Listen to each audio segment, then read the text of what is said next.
My name is Christine Huang, and I can now officially call myself a teacher. I've always wanted to be a teacher ever since I can remember, but I also wanted to be a chef, a veterinarian, a pediatrician, and a lawyer.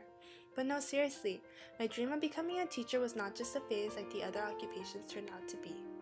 Even as a kid, I found myself working with smaller children and taking on the role of the teacher. I volunteered at schools and programs involving education and children, and I really enjoyed myself. When I got accepted to UCSD, I knew right away I would minor in education studies. Naturally, I applied to the UCSD Masters in Education Studies and Multiple Subject Credential Program in order to start my journey. During my second student teaching placement, I implemented a unit on plants. The students planted corn, lima beans, radishes, and carrots in their individual cups and watched them grow. Looking back on this unit, I feel like my journey of becoming a teacher was very similar to that of the plants growing in the back of the room. August 2009.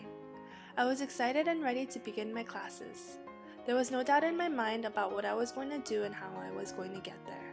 I wasn't too worried as I felt my education courses during undergrad and previous experience with children were sufficient. Summer classes were not so bad, and there was even time to enjoy the nice weather and San Diego beaches. I didn't quite yet understand the multiple warnings from professors and previous students from this program about how rigorous this next year would be. Only if I knew what awaited me. Assignments, papers, packed, a research project, student teaching, and classes. Before I knew it, summer classes came to an end and it was time to start my fall coursework and most importantly get my very first student teaching placement. After much anticipation, I found out I would be placed in National City in a 4th grade class. Anxiety, uncertainty, and nervousness were just some of the feelings that ran through my body. As soon as I started my first placement, I quickly came to the realization I was not as ready as I thought I had been. There were so many different components that made up a classroom and I knew none of them. Seating arrangements, lesson planning, daily activities, routines, a management system, rules, and the list goes on.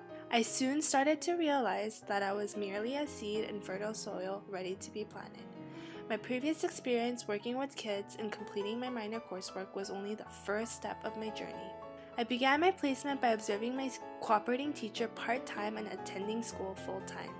My fall coursework, which included my methods class, teaching language learners class, and equity class, along with observing my cooperating teacher, rooted my foundations in teaching. I learned about innovative methods, engaging strategies, sentence frames, and assessment tools. Now, all I needed was to take everything I learned and use that in my own teaching. Sounds easy, right?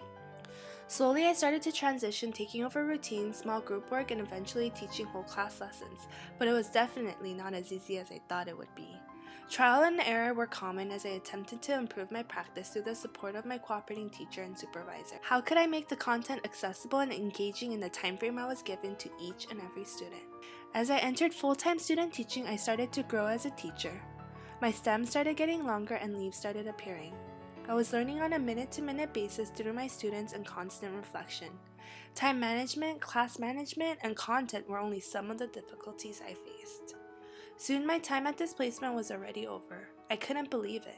I had learned so much and made so much growth, but I was wise this time. I knew I had much more growing to do. I sadly said goodbye to the students that I had grown so attached to and my cooperating teacher who could not have been more supportive and helpful. I was excited to hear about my second placement because I felt like I was much more knowledgeable this time and I wouldn't have to start from scratch. Much to my surprise, I found that I would be placed in a kindergarten class. 5-year-olds? Uh-oh. It took me a while to get used to the shorter attention spans, repeating instructions 5 times, and most importantly, realizing that they were only 5-year-olds. Once again, I fell in love with my class, although it was a completely different learning experience. From this placement, my stems got thicker and longer. I grew even more leaves as I strengthened my teaching practice through teamwork and even more reflection. I am now at the end of my program. I feel as if I've grown so much as a person and a teacher. I am confident with my abilities and my knowledge I've gained through all the classes and field experience. But I know that the end of my program signals another beginning. As a teacher, I truly do believe we are lifelong learners. I still have much more growing to do, and in order to do so, I know I need constant care of my practice, just as a plant needs water, air, and sunlight. This represents the never-ending cycle of being a proactive learner by reflecting, working with others, and practicing innovative techniques. After all, as some of our wise professors once said, once a teacher has no more room for improvement, it is time for him or her to retire.